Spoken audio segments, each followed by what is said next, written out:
Kanchipuram వకుడా silks నాణ్యత మా ప్రాధాన్యత. మదీనాగూడ, మియాపూర్, హైదరాబాద్ లో త్వరలో శుభారంభం.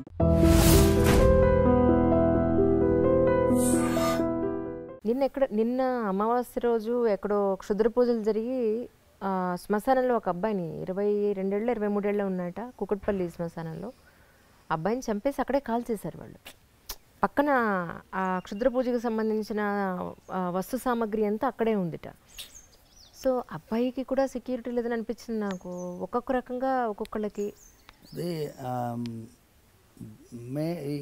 ఈ ప్రాబ్లం ఏంటంటే అమ్మా, సమాజంలో దిగజారుడుతనం పెరుగుతుంది. దిగజారుడుతనం పెరుగుతున్నప్పుడు సమాజంలో మంచి మార్గం చెప్పడానికి చాలామంది ప్రయత్నిస్తున్నాం, కానీ మా పర్సంటేజ్ చాలా తక్కువ. మీలాంటి వాళ్ళు ఇది తీసుకువెళ్తున్నారు, దీనివల్ల కొంచెమన్నా ప్రయోజనం వస్తుందని మేము ఆలోచిస్తున్నాం. అవును సార్, అవును సార్. సరే, ఈ మధ్య నేను కంచి వెళ్ళాను. అక్కడ అమ్మవారికి కొన్ని పూజలు అవి జరుగుతున్నాయి, దానికి కవరేజ్ కోసం వెళ్ళాం. ఎక్కడెక్కడి నుంచో కొన్ని వందలాది మంది పురోహితులు వచ్చారు, అందరూ యంగ్స్టర్స్. నేను అన్నాను సరదాగా, ఏమండి మీకు పెళ్ళి అయిందా అని అడిగాను. మమ్మల్ని ఎవరు చేసుకుంటున్నారండి, పురోహితులను ఎవరు చేసుకోవడానికి అమ్మాయిలు ముందు రావట్లేదు, దీని మీద మనం ఒక టాక్ చేయాలండి అన్నారు. They are from Guntur actually. తప్పకుండానండి, నేను ముందైతే ఈ ఇంటర్వ్యూ చేస్తాను, అప్పుడు అడుగుతాను, స్వామిని అడిగిన తర్వాత అప్పుడు మీ దగ్గరికి వస్తాను తప్పకుండా అని. నిజానికి అమ్మాయిలు పురోహితుల్ని పెళ్లి చేసుకోవడానికి అంటే ఈ మడి ఆచారాలకి ఆచార వ్యవహారాలకి భయపడిపోతున్నారా, లేకపోతే ఈ లైఫ్ వద్దనుకుంటున్నారా, మోడర్న్గానే ఉండాలనుకుంటున్నారా? మీరు ఎలాంటి యూత్ని చూస్తున్నారు సార్? యాక్చువల్లీ నిజంగా ఇబ్బంది అవుతుందంటారా? ఇది దిల్ సే విత్ అంజలి, దిల్ సే విత్ రంగరాజన్. చాలా నిజంగానమ్మా, యు ఆర్ టచ్ ది. ఇది అర్చకుల్ని మాత్రమే కాదమ్మా సార్. నేను మీ అందరికీ ఒక విషయం చెప్పాలి. మనం చేసినటువంటి కొన్ని విషయాల్లో తప్పిదాలు ఉన్నాయి. మోడర్న్ అంటాం. మోడర్న్ అంటే ఏంటి? మోడర్న్ అంటే ఏంటి? మీకు ఏం చెప్తే ఏమో తప్పు అని నాకు భయం. మోడర్న్ అంటే మీ యొక్క వ్యక్తిత్వాన్ని, అస్తిత్వాన్ని, మీ పరంపరని, మీ విలువల్ని ఇవన్నీ వదిలేసేయడం మోడర్నిటీయా? దీనికి ఏం విలువలు లేవా? మన దేశం ఏంటి అమ్మా? త్యాగానికి ప్రతిరూపమైన దేశం. శ్రీరాముడిని మన ఆదర్శంగా ఎందుకు భావిస్తాం? త్యాగం చేశారు కాబట్టి. శ్రీరాముడు ఏం తక్కువ కాదు, ఆయన కంటే ఎక్కువ భరతుడు. భరతుడు శ్రీరాముడు 14 సంవత్సరాలు అరణ్యవాసం ఉండాలి, అవును సార్, వాళ్ళ తండ్రి ఆజ్ఞ. కానీ భరతుడికి కాదు కదా. కానీ భరతుడు రాజ్యం వెళ్ళాడా? వెళ్ళలేదు. భరతుడు ఏం చేశాడు? భరతుడు 14 సంవత్సరాలు శ్రీరాముడు ఎలా నార వస్త్రాలు ధరించారు, ఎలా జటాజూటుడుగా ఉండినాడు, ఆయన నందిగ్రామంలో ఉన్నాడు, సింహాసనం కూడా ఎక్కలేదు.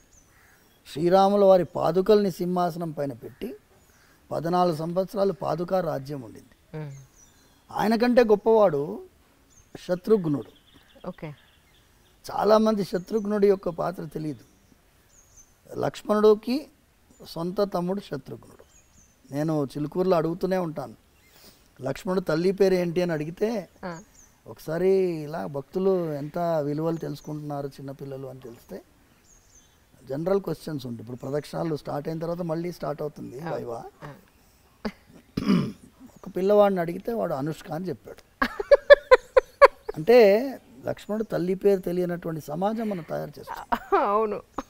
శ్రీరాముడితో లక్ష్మణుడు వెళ్ళాడు, భరతుడితో శత్రుఘ్నుడు ఉన్నాడు. ఇద్దరికి తల్లి సుమిత్రాదేవి.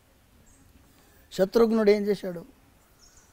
శ్రీరాముడికి సేవ చేసేటటువంటి భరతుడికి సేవ చేశాడు. ఆ సేవ చేసేటటువంటి ఒక గుణం ఉంది చూసారమ్మా, ఇది మన భారతదేశంలో ముఖ్యమైనటువంటి గుణం. ఈ గుణము ఇప్పుడు భార్యని సేవకురాలని కాకుండా శత్రుఘ్నుడి పాత్రలో గుర్తిస్తున్నాం మనం.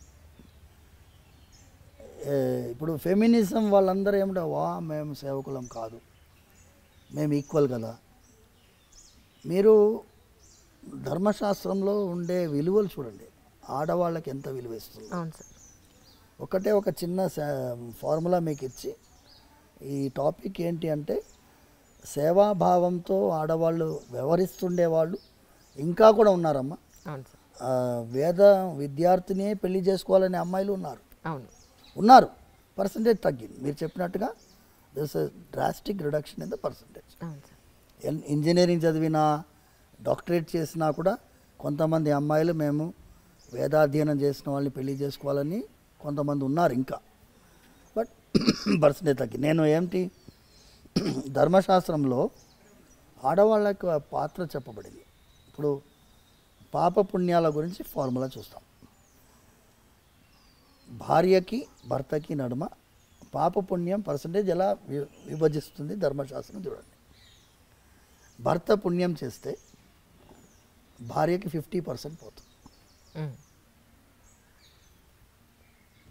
ఎంత? 50%. భర్త పుణ్యం చేస్తే భార్యకి 50% పోతుంది. భార్య పుణ్యం చేస్తే భర్తకి 0% వస్తుంది. ఓహో, ఏం ట్రాన్స్ఫర్ అవ్వదా అయితే అక్కడ? ఓకే. భార్య పాపం చేస్తే భర్తకి 50% వస్తుంది. ఓహో, పుణ్యంలోనే రాదు, పాపంలో వస్తుంది అనమాట. ఓకే. పాపంలో 50% వస్తుంది భర్తకి. అయితే భర్త పాపం చేస్తే భార్యకి 0%. ఓకే. సో ఇక్కడ అమ్మాయిలకి చాలా ప్రయారిటీ ఉంది సమాజంలో. అందుకోసం ఆడవాళ్ళు భార్య ఆజ్ఞ లేనిదే నువ్వు ఏ ధర్మకార్యం చేయడానికి లేదు.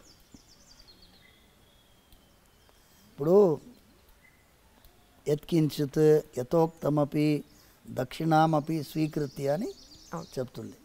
మేము చేతిలో తాంబూలంలో దక్షిణ పెట్టుకుంటాం. భార్య దాని మీద ప్రోక్షించాలి. అవును అవును. ప్రోక్షించిన తర్వాతనే ఆయనకి, అంటే వాళ్ళకి అధికారం అంత ఉందమ్మా. ఇది చెప్పేటటువంటి వాళ్ళు లేరు. మోడర్నిటీ అనే కాన్సెప్ట్లో పోయి వదిలేసుకుంటున్నాం. మీకేంటి హార్లీ డేవిడ్సన్ బైక్లో పోయే మొగుడు కావాలన్నా? నేను అడుగుతాను. అదే సార్, హార్లీ డేవిడ్సన్ బైక్లో పోయే మొగుడు కావాలా? ఏ దుర్గుణాలు లేకుండా ఒక విలువ గల జీవితం జీవించే మొగుడు కావాలా? ఎందుకంటే రుక్మిణీదేవి శ్రీకృష్ణ పరమాత్మకి లెటర్ రాస్తుంది, లవ్ లెటర్ తెలుసు కదా మీకు. ఇప్పుడు ఏమనుకుంటున్నారు, ఈ లవ్ అనేది ప్రేమ పావురాలు ఈ సినిమాలన్నీ వచ్చినప్పుడు ప్రేమ మనకి నేర్పించి బ్రిటిష్ వాడు, లేకపోతే అక్బర్ ఆ కాలంలోనే ప్రేమ పుట్టింది ఈ దేశంలో అనుకుంటున్నారు. రుక్మిణీదేవి శ్రీకృష్ణుడికి లవ్ లెటర్ రాస్తుంది. ఓకే. ఎన్ని వేల సంవత్సరాల ముందు. స్టార్టింగ్ అది చాలా పెద్ద లవ్ లెటర్. అందులో మొదటి సెంటెన్స్ చెబుతాను. శ్రుత్వా గుణాన్ భువన సుందర శృణ్వతాం తే. శ్లోకం మొదటి లైన్ శ్రుత్వా గుణాన్. నేను అప్పుడంతా ఫేస్బుక్ లేవుగా, అప్పుడు భారత్ మ్యాట్రిమోనీ లేదు కదా, అప్పుడు ఫొటోస్ చూసే అవకాశం లేదు కదా. రుక్మిణీదేవి అంటుంది, స్వామి నీ యొక్క గుణాల గురించి విన్నాను. శ్రుత్వా గుణాన్, నువ్వు భువన సుందర శృణ్వతాంతే, నువ్వు అందంగా ఉంటావని కూడా విన్నాను. Okay. So she is giving top priority the character. అవును. ఇక్కడ నేను వివాహాని కోసము చాలాసార్లు కొంతమంది జిజ్ఞాసతో వస్తారు. స్వామి మా అమ్మాయి వాళ్ళని రిజెక్ట్ చేస్తుంది, వీళ్ళని రిజెక్ట్ చేస్తుంది అంటే నేను అమ్మాయిని పిలుస్తాను. నేను అంటానమ్మా, వాడు పొట్టిగా ఉన్నాడు, కొంచెం కలర్ తక్కువ ఉన్నాడు, లేకపోతే బట్టతల వచ్చిందను. బట్టతల అనేది సహజం అయిపోయింది. 26 ఇయర్స్కే బట్టతల వస్తుంది. ఈ కారణాల వల్ల నువ్వు రిజెక్ట్ చేస్తున్నావు. కానీ ఒక్కసారి టెంపరీ ఐటమ్స్ మీద నువ్వు కాన్సన్ట్రేట్ చేస్తున్నావు. పర్మనెంట్ ఐటమ్ వాడి క్యారెక్టర్. కరెక్ట్. ఆ క్యారెక్టర్ చూసే క్వాలిటీ నీలో ఉండదు. క్యారెక్టర్ చూసే క్వాలిటీ మీ తల్లిదండ్రుల్లో వాళ్ళ బంధువుల్లో ఉంటుంది. ముందంతా ఏం చేసేవాళ్ళమ్మా, పిల్లనిచ్చడానికి ఇవ్వడానికి ముందు బంధువులు వెళ్ళేవాళ్ళు వాళ్ళ ఇంటికి. అవును. అర్లీ మార్నింగ్ వెళ్ళేవారు, 6 o'clock 6:30కి వెళ్ళేవారు. ఓకే. వెళ్ళేస్తే ఏమండి ఇలాగే వచ్చాం, ఇటు పోతున్నాం వచ్చాం అంటారు. పిల్లవాడు వస్తాడు, ఇప్పుడు తాగుపోతున్నాను హ్యాంగ్ ఓవర్లో వస్తాడుగా, తెలిసిపోతుంది. నిజం. మంచి చెడు తెలుసుకోవాలంటే అందుకే వెళ్ళాలంటారు, ఇంటికి వెళ్ళి చూడాలంటారు. చూసి గుణం చూసి అమ్మాయిని ఇచ్చేటటువంటి వాళ్ళు అంత జాగ్రత్త పడుతున్నప్పుడు ఇప్పుడు ఏమైపోయింది, ఎప్పుడైతే ఈ ఆన్లైన్లో వెబ్సైట్లు వచ్చాయో మనకి అవకాశం లేకుండా పోయింది. లేకుండా పోయింది. మీరు చాలాసార్లు నేను మీ ఇంటర్వ్యూస్లో కూడా చూశాను, భార్యాభర్తల నడుమ ఒక విధమైన ఆర్గ్యుమెంట్స్ని హ్యాండిల్ చేసే కెపాసిటీ కూడా పోయింది. అవును. చాలా సున్నితమైన అంశం. నేను కొత్తగా పెళ్ళైన దంపతులు వస్తే నేను వాళ్ళిద్దరికీ దండలు మార్పించి వాళ్ళకి చెప్తాను, వివాహం మీరు అన్యోన్యంగా ఉండాలి, ధనధాన్య సమృద్ధితో ఉండాలి, పుత్ర పౌత్రాభివృద్ధి ఉండాలి, వీక్లీ 15 minutes ఆర్గ్యుమెంట్ కూడా ఉండాలి అని చెప్పి. కరెక్ట్. 15 minutes పెట్టుకోండి ఆర్గ్యుమెంట్ టైం. 15 minutesలో మీరు ఏమేమి ఆర్గ్యూ చేయాలో చేసుకోండి. 15 minutes అయిపోయాయి, 16th minute అలారం మోగాలి, అయిపోయింది. So that is the period. Correct. You can make it 15 minutes or half an hour, it's up to you. Arguments లేకపోతే అందులో మజానే లేదు. నిజం. రోజు తిట్టుకునే కంటే సరే ఇప్పుడు okay noted down, we will have it on Sunday this time, ఎంత బ్రహ్మాండంగా ఉంటుంది. పర్ఫెక్ట్. అసలు ఇది నేను సూచించేది. సార్ వాళ్ళు అన్యోన్యంగా ఎన్నోసార్లు మేము ఎన్ని వివాహాలు నిలబెట్టామంటే డైవర్స్ వరకు వెళ్ళిన వాళ్ళని కలిపాం. తల్లిదండ్రులు వీళ్ళ తల్లిదండ్రులు వాళ్ళ తల్లిదండ్రులని కొంచెం వాళ్ళని సపరేట్గా వదలండి కొన్ని రోజులు, మీరు ఇంటర్ఫియర్ కాకండి. అమ్మాయి తల్లిదండ్రులు ఇంటర్ఫియర్ అవుతారు, అబ్బాయి తల్లిదండ్రులు ఇంటర్ఫియర్ అవుతారు. వివాహం చేసేటప్పుడు ఎంత కలిసి పనిచేస్తారో విడగొట్టడానికి మాత్రం అంత టీం వర్క్ చేస్తారు. నేను చెప్పినాను, విడగొట్టడానికి టీం వర్క్ చేయకండి అమ్మా, వాళ్ళని వదలండి. Just let them sort their problems out. చాలా సినిమాల్లో ఏమవుతుంది, వివాహం ఈజ్ ద ఎండ్ అని వేస్తారు, అక్కడే బిగినింగ్. అవును, అప్పుడే మొదలు స్టార్ట్ చేయడమే. మీరు అక్కడి నుంచి మీరు ఏ మూవీలోనైనా వివాహం అయిన తర్వాత ఆనందంగా ఉండే మూవీస్ చూపించాలి కదమ్మా. వచ్చాయి అలాంటి మూవీస్. Correct sir. పెళ్ళితోటి ఎండింగ్ అయిపోతుంది. రామాయణంలో సీతా కళ్యాణంతో ఎండ్ అయిపోయింది అనుకో, రామాయణంలో ఏముంది, ఏమీ లేదు. అందుకోసం మేము ఈ త్రూ యూ దిల్సేలో ఇది చేయాలి. ఇది చాలామంది మీరు సైకియాట్రిస్ట్ తోటి కౌన్సిలర్స్ తోటి మీరు చేశారు. ఇది వాళ్ళ ప్రాబ్లం, కూర్చొని మాట్లాడుకోరు, ఏమి వీక్నెస్లు ఏం ప్రాబ్లమ్స్ అర్థం చేసుకునే అవకాశం ఎవరిస్తున్నారు. వెంటనే థర్డ్ పార్టీ వస్తాడు, లాయర్ వస్తాడు, మీరు ఇట్లా రాయండి, ఇట్లా రాస్తే తొందరగా డైవర్స్ వస్తారే. Will you not give them some time to settle their matter difficulties. True. Actually నేను ఫుల్ ఫ్లెడ్జ్డ్గా ఒక ఎంట్రీ తీసుకోవాలి అని మెంటల్గా చాలా ప్రిపేర్ అయ్యి వస్తే సార్ నాకు 1 hour టైం ఇచ్చారు. అంటే ఆయన ఆబ్లిగేషన్స్ సోమవారం ఉన్నాయి, డౌట్ లేదు అందులో. నాన్నగారికి ఇప్పుడు 1 o'clock అన్నం పెట్టాలని చెప్పారు. నాకు టైం వేసి ఇంకొక 10 నిమిషాలు ఉంది సార్.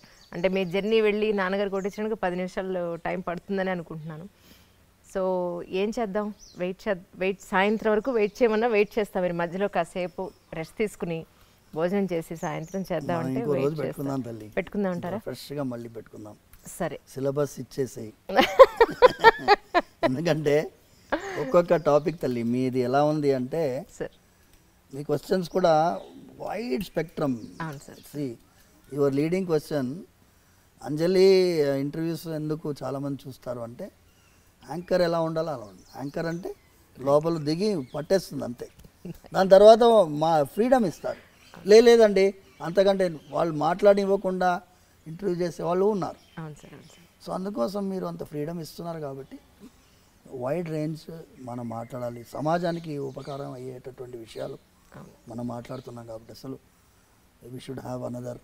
తప్పకుండా ఈ ఒక్క క్వశ్చన్తో ముగించేస్తాను. అలాగే జనరల్గా గుడికి, ఎస్పెషల్లీ ఇక్కడ బాలాజీ టెంపుల్కి ఏదో ఒక కోరికతోనో, ఒక ఆవేదనతోనో, తీరిన ఆవేదనతోనో, ఒక ఆత్రతతో వస్తారు.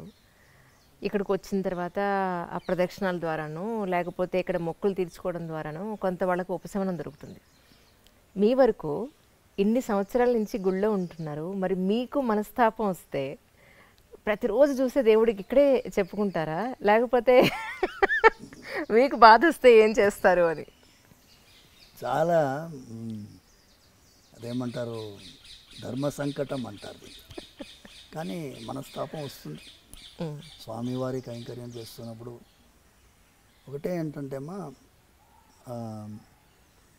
దాన్ని ఎదుర్కొనే ధైర్యం కూడా ఆయన ఇస్తున్నారు. ఏదన్నా పరిస్థితి వచ్చినా, పరిస్థితి సమాజంలో సహజంగా వస్తుంది. ఒక చిన్న ఎగ్జాంపుల్ మీకు ఇస్తాము. ఇబ్బంది తెల్లవారుజామున మేము ముందు ఒక 5-6 సంవత్సరాలకు ముందు 5 అంబర్పేటలో మా ఇల్లు, భార్య పిల్లలు అక్కడ ఉంటున్నారు. అక్కడి నుంచి ఎర్లీ మార్నింగ్ 4:30కి బయలుదేరి వస్తున్నాం. 7-8 years బ్యాక్ ఎగ్జాక్ట్లీ. తెల్లవారుజామున వస్తుంటే ఇక్కడ నుంచి మృగవనికి ఇంకా ముందు పోలీస్ అకాడమీ నుంచి రైట్ తీసుకోవాలి. అక్కడ వెహికల్లో స్మోక్ వచ్చేసి పొగలు వచ్చాయి. వచ్చేసేసి వెహికల్ ఆగిపోయింది. నేను ఏమైంది వెహికల్ ఆగిపోయింది అని చూసి డాష్ బోర్డ్ ఇప్పి చూస్తే మొత్తం పొగలు. నేను ఆ టైంలో ఎవరు వస్తారు? ఇమాజిన్ 4:45. చాలా కష్టం. ఇప్పుడు ఏంటి, నేనే మీ స్వామివారి కైంకర్యానికి బయలుదేరాను. అప్పుడు ఈ ఓలాలు ఓబెర్లు లేవు. అయితే స్వామి ఇంకా మీ అభిషేకానికి మేము రావాలి శుక్రవారం. అయితే 10 minutesలో ఒక ఆయన 2-wheelerలో పోతున్నాడు. వచ్చి ఆపాడు. ఆపి ఏమైంది అని అడుగుతున్నాడు. నాన్న ఈ వెహికల్లో పొగలు వచ్చినాయి బాబు. అలాగా, టూల్ కిట్ ఉందా బండిలో అన్నాడు. తప్పకుండా ఉంది వెనకాల. ఆయన అదన్ బాగానే తిప్పాడు. వెనకాల టూల్ కిట్ ఓపెన్ చేశాడు. ఓపెన్ చేసి ఏమన్నాడంటే బ్యాటరీ వైర్ కాలిపోయింది. ఓహో, మీకు ఇప్పుడు బ్యాటరీ వైర్ దొరకదు. అది ఎలా చెప్తున్నావు అంటే, నేను మెకానిక్ అండి, మా అత్తగారింటికి పోతున్నాను. మా అత్తగారి ఇల్లు వికారాబాద్ యువతల, 2-wheelerలో ఎర్లీ మార్నింగ్ పోతున్నాను. నేను స్పీకర్ వైర్స్ కట్ చేసి జాయిన్ చేస్తాను, కానీ ఇది చాలా దూరం పోదు, ఈ హై యాంపేరేజ్ ఉంటుంది కాబట్టి ఇక్కడి నుంచి పోతుంది.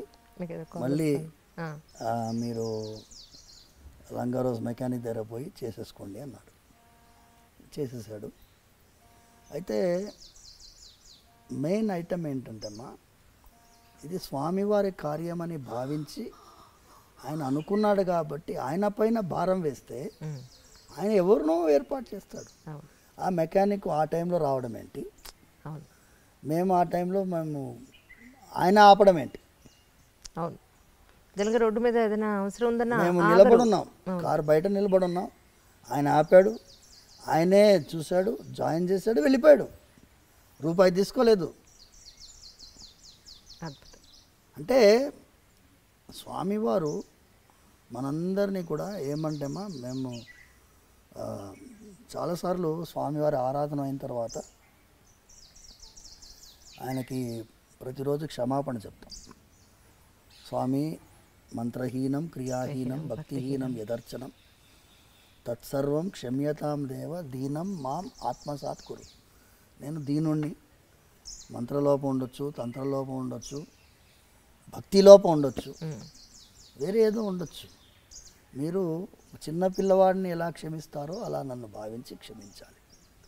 సో స్వామివారి దగ్గర ఆ అఫెక్షన్ తోటి, ఆ ఫీలింగ్ తోటి చేస్తే ఆయనతోటి నివేదించుకుంటాం. మా మనసులో మాటలు ఆయనకు తెలియకుండా ఉంటాయమ్మా. ఏం చేస్తున్నామయ్యా ఇది అనే ఫీలింగ్ ఎప్పుడు రాలేదు నాకు.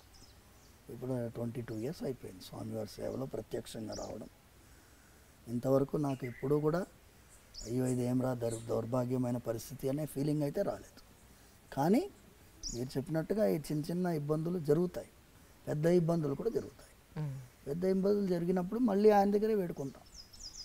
దీనికి మీరే సమాధానం వెతకాలి, మీరే సంతోషంగా మీరు, ఎందుకంటే మేము దేవాదాయ చట్టాన్ని ఎదిరించి పోరాడినటువంటి దేవాలయం చిలుకూరు బాలాజీ టెంపుల్. అవును. స్వామివారు ఇప్పుడు మీరు అడిగారు చూడండి, అర్చకులకి ఎందుకు అమ్మాయిలను ఇవ్వడం లేదు అంటే, ఒక త్రిశంకు స్వర్గంలో అర్చకుడి వ్యవస్థని తీసుకొచ్చినటువంటిది ఈ చట్టాలు. వాటికి అర్థం కాదు, చట్టసభలకు అర్థం కావు, న్యాయస్థానాలకు అర్థం కావు. So it is purely devotion and spirit of devotion. భక్తి అందరికీ అర్థం కాదు. వాళ్ళు ఏమనుకుంటారు, జీతం కోసం అర్చకుడు పనిచేయటం, జీతం కోసం చేయడమే లేదు. ఇందులో ఎంత త్యాగం ఉంది చేసేవాడికి తెలుస్తుంది. ఎంత త్యాగం ఉంది అంటే, వాళ్ళు మీరు చెప్పారు చూడండి, మోడర్న్గా ఉండాలనుకుంటారు అమ్మాయిలు. ఆడవాళ్ళకి ఈ త్యాగ బుద్ధి అనేది ఉండడం అనేది కష్టం. మడి ఆచారాలు అంటే అసహ్యము చాలామందిలో ఉండొచ్చు కాక, కానీ ఒక్కసారి వాళ్ళకి అర్థం చేసుకుంటే, స్వామి వారికి నచ్చినటువంటి పద్ధతిలో మనం ఉంటే అంతకంటే గొప్ప సేవ ఏముంటుందమ్మా. అవును సార్, అది నిజం. ప్రేక్షకులకి మధ్యలో ఇది అంతరాయం అనమాట. సో ఈ ఫస్ట్ ఎపిసోడ్ తర్వాత మిగతా ఎన్ని ఎపిసోడ్లకి మేము ఇక్కడ చిలుకూరు రావాలో అని అనుకుంటూ ఉన్నాను. నాన్నగారికి అన్నం పెట్టి టైం అయింది సార్, దయించి కానివ్వండి. అయితే మేము మళ్ళీ మీ దర్శనం చేసుకుంటాం. తప్పకుండా ఈ ఎపిసోడ్ మళ్ళీ కంటిన్యూ అవుతుంది. మీరు ఎప్పుడు ఫ్రీగా ఉన్నారో చెప్తే ఆ రోజు పెట్టుకుంటాం. థ్యాంక్ యూ సార్, నమస్కారం.